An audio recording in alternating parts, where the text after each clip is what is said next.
This is as soft as butter itself.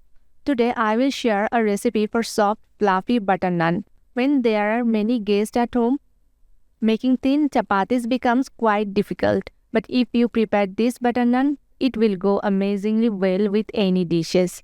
If you have delicious naan like this, it just takes your meals to the next level. Morning, evening, lunch or dinner, you can enjoy it anytime. Hello friends, welcome back to my channel Taste of Cooking and Baking. So let's make the recipe.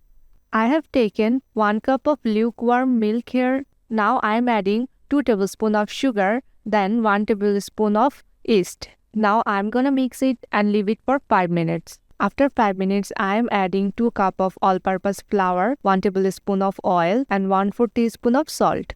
These naans turn out very well with all-purpose flour, but if you prefer, you can also use atta. Now I have kneaded this dough really well for 7 to 8 minutes. I added little oil on top and will now rest it for half an hour. I will be back after 30 minutes. Now the dough has risen and doubled in size. Friends, from which country you are watching my recipe, you can tell me in the comment section below. I am dividing the dough into round balls according to how many naans I want to make. You can see how I am shaping them. Now I am rolling each piece like a regular flatbread, though a bit thicker than usual. The thickness should be about the same as 2 regular chapatis stacked together.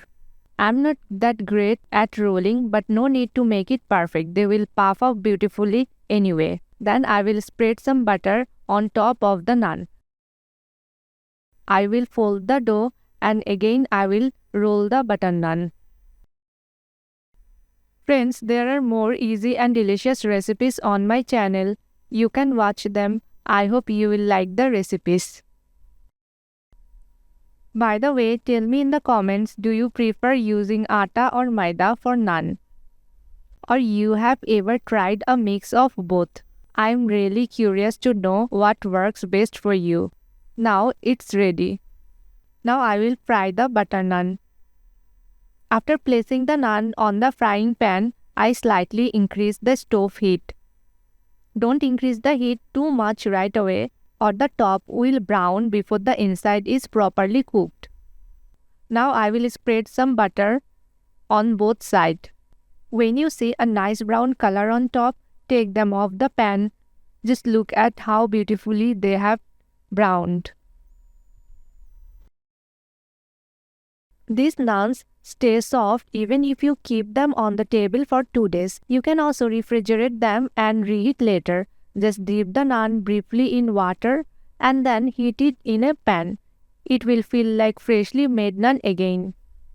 Just look at how soft and fluffy this butter naan is. It almost melts in your mouth. Once you try it, you will never want regular naan again. Whether it's lunch or dinner, this naan will steal the spotlight. And the best part, it stays soft for days. If you love this recipe, don't forget to share it with everyone. If you liked it, please share the recipe as much as possible. And don't forget to subscribe to my channel.